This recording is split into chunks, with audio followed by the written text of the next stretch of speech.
नमस्कार दोस्तों, बहुत बहुत स्वागत हो आपको अपना YouTube चैनल लर्निंग पॉइंट पर। दोस्तों, आज के इस वीडियो में हम क्लास 10वीं के बोर्ड एग्जाम में पूछे जाने वाले एक ऐसे प्रश्न को समझेंगे जिसका हर बार की एग्जाम में पूछा जाना फिक्स होता है। यानी कि और कोई प्रश्न आए या फिर ना आए, पर इस प्रश्न का आना पहले से ही फिक्स होता है और यदि हम सॉल्व कर देते हैं तो हमें 3 मार्क्स मिलना ये भी फिक्स होता है। तो क्यों ना हम पहले से ही रेडी रहें। ये प्रश्न होता है कि सिद्ध कीजिए कि √2 एक अपरिमेय संख्या है। ये प्रश्न हर 3 साल पे बदलते रहता है। यानी कि एक बार पूछा जाता है कि सिद्ध कीजिए कि √2 एक अपरिमेय संख्या है, फिर दूसरी साल पूछा जाता है सिद्ध कीजिए कि √3 एक अपरिमेय संख्या है, और तीसरी साल पूछा जाता है कि सिद्ध कीजिए कि √5 एक अपरिमेय संख्या है। यानी कि प्रत्येक 3 साल में ये तीनों प्रश्न अपना स्थान बदलते रहता है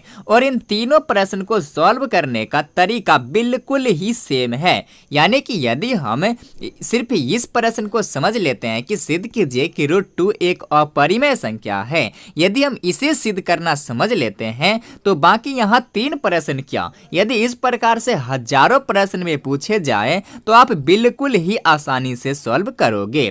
तो फिर बिना समय गवाए चलिए डायरेक्ट वीडियो को शुरू करते हैं और आप बने रहें हमारे वीडियो के लास्ट तक। सबसे पहले दोस्तों, इस प्रकार के प्रश्नों को सॉल्व कैसे किया जाता है ये समझिए। देखिए, प्रश्न कहता है कि सिद्ध कीजिए कि √2 एक अपरिमेय संख्या है। कौन सी संख्या है? तो अपरिमेय संख्या, ये हमें सिद्ध करना है। और इस प्रकार के प्रश्न जब भी आए तो हमें उल्टा मानना पड़ता है। यानी कि हमें सिद्ध करना है कि सिद्ध कीजिए कि √2 एक अपरिमेय संख्या है, तो हमें इसके उल्टा मानना पड़ेगा कि माना कि √2 एक परिमेय संख्या है। यानी कि √2 को हम पहले परिमेय संख्या मानेंगे, तब हम लास्ट में सिद्ध कर पाएंगे कि √2 एक अपरिमेय संख्या है। तो यहाँ हम हल में लिखेंगे माना कि √2 एक परिमेय संख्या है। क्योंकि यहाँ पूछ रहा है सिद्ध कीजिए कि √2 एक अपरिमेय संख्या है, तो हमें इसके उल्टा मानना पड़ेगा। तो मानेंगे माना कि √2 एक परिमेय संख्या है। अब हमने √2 को परिमेय संख्या माना और आपको पता ही है कि परिमेय संख्या को हम p/q के रूप में लिख सकते हैं। तो हमने यहाँ √2 को एक परिमेय संख्या माना, इसलिए √2 बराबर p/q। क्योंकि √2 क्या है? तो परिमेय संख्या हमने माना, तो √2 को हम p/q के रूप में लिख सकते हैं। ये p और q क्या है? तो ये 2 संख्याएं हैं, लेकिन इन संख्याओं के भी कुछ शर्त है। उस शर्त को भी हम यहाँ लिखेंगे। क्या है शर्त? तो जहाँ p एवं q एक पूर्णांक है, यानी कि ये p और q ये दोनों एक पूर्णांक संख्या है, और q बराबर नॉट इक्वल टू 0। और नीचे जो ये q है, यानी कि नीचे का हर संख्या जो है यह 0 के बराबर नहीं होना चाहिए। ये p और q दोनों पूर्णांक तो है, लेकिन नीचे ये 0 नहीं होना चाहिए, तथा p एवं q में कोई उभयनिष्ठ गुणनखंड भी नहीं होना चाहिए। ये इनके शर्त है। क्या शर्त है? जहां p एवं q एक पूर्णांक संख्या है, q नॉट इक्वल टू 0 एवं p एवं q में कोई उभयनिष्ठ गुणनखंड नहीं है। p और q ये जो 2 संख्याएं हैं, इसमें कोई उभयनिष्ठ गुणनखंड नहीं है। यानी कि इन 2 संख्याओं में कोई ऐसी उभयनिष्ठ गुणनखंड नहीं होगा जो दोनों में मैच करेगा, एक को छोड़कर। क्योंकि एक से सारी संख्याएं विभाजित हो जाती है, इसलिए एक को छोड़कर बाकी कोई ऐसी संख्या नहीं होगा जिससे p एवं q दोनों विभाजित हो सके। चलिए अब देखिए दोस्तों, यहाँ √2 बराबर p/q और इसके शर्तों को हमने समझ लिया। अब आगे देखिए, इसके नीचे कुछ नहीं है तो हम 1 मानेंगे। अब यहाँ पर हम कैंची गुणन करेंगे, तो √2 गुने q क्या हो जाएगा? √2q क्या हो जाएगा? √2q बराबर यहाँ p हो जाएगा, बराबर p। अब दोनों तरफ वर्ग करने पर, जब दोनों तरफ वर्ग करेंगे तो √2 का भी हम वर्ग करेंगे, तो इससे रूट गायब हो जाएगा, सिर्फ 2 बचेगा और q पर स्क्वायर आ जाएगा। और आगे p का दोनों तरफ हम वर्ग करेंगे तो p का भी स्क्वायर हो जाएगा। √2q बराबर p था, दोनों तरफ वर्ग करेंगे तो 2q² बराबर p²। अब देखिए दोस्तों, यहाँ 2q² बराबर p² है। अब इस 2 को हम बराबर के इस तरफ लाएंगे तो नीचे आ जाएगा, यानी कि इधर गुना में है तो इस तरफ भाग में आ जाएगा। ये बात तो आपको पहले से ही पता होगा। अब देखिए क्यू स्क्वायर बराबर पी स्क्वायर बटे 2, यानी कि यहाँ 2 जो है पी स्क्वायर को विभाजित कर रहा है। नीचे 2 है, नीचे की संख्या से हम ऊपर की संख्या को भाग करते हैं, तो ऊपर क्या है पी स्क्वायर, यानी कि ये 2 जो है पी स्क्वायर को विभाजित कर रहा है, अतः 2 जो है पी को भी विभाजित करेगा। जब पी के पावर 2 है तब इसको 2 विभाजित कर रहा है, तो पी के पावर 3 हो, 5 हो, 0 हो, कुछ ना हो तो भी ये पी को विभाजित करेगा। वही हम लिखेंगे कि चूंकि 2 जो है पी स्क्वायर को विभाजित कर रहा है, अतः 2 जो है पी को भी विभाजित करेगा। अब देखिए, अब हम p बराबर कुछ मान लेंगे, माना कि p बराबर 2 के। अब यहाँ 2 ही क्यों लिखेंगे, आपको भी 2 ही लिखना है। क्यों लिखना है, तो हमें सिद्ध करना है कि √2 एक अपरिमेय संख्या है, इसलिए हम p बराबर 2 के मानेंगे। अब हमें सिद्ध करना रहे √3 एक अपरिमेय संख्या है, तो यहाँ पर हम 3 के मानेंगे, और यदि हमें सिद्ध करना रहे √5 एक अपरिमेय संख्या है, तो हम यहाँ पर 5 के मानेंगे। इस बात को आपको ध्यान में रखना है, हर बार आपको 2 ही नहीं लिखना है। जिस संख्या को आप सिद्ध करेंगे वही संख्या यहाँ पर लिखना है।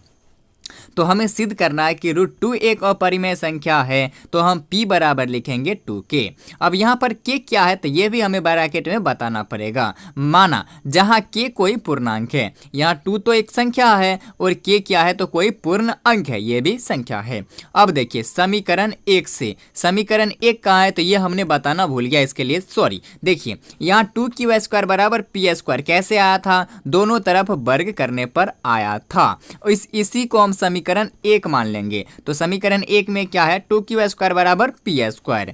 अब यहाँ p बराबर क्या है, 2 के, p के स्थान पर हमने 2 के माना। अब समीकरण 1 से, यानी कि समीकरण ये जो 1 है, इसमें हम p का मान रखेंगे। p का मान क्या है, तो 2 के है। चलिए देखिए हम समीकरण मान रखते हैं। समीकरण क्या है, 2q स्क्वायर बराबर पी स्क्वायर।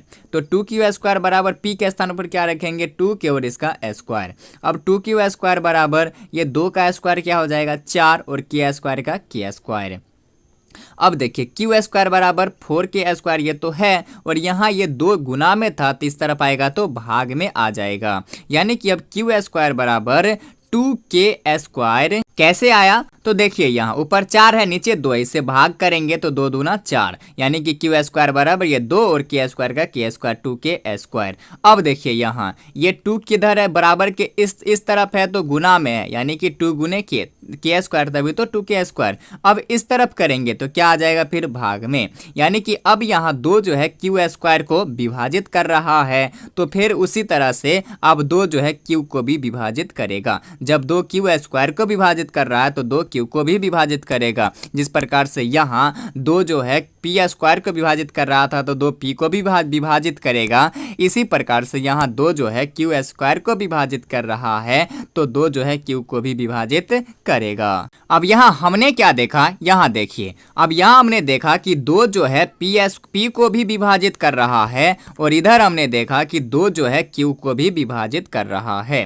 यानी कि इस प्रकार p और q में एक उभयनिष्ठ गुणनखंड 2 है, यानी कि 2 एक ऐसी संख्या है जो p और q दोनों को विभाजित कर रहा है। यहाँ p और q दोनों को विभाजित कर रहा है, और हमने अभी कहा कि p एवं q में कोई ऐसी संख्या एक के अलावा नहीं होगा जो इन दोनों को विभाजित कर सके। लेकिन अभी हमने क्या देखा कि 2 जो है p को भी विभाजित कर रहा है, और 2 जो है q को भी विभाजित कर रहा है।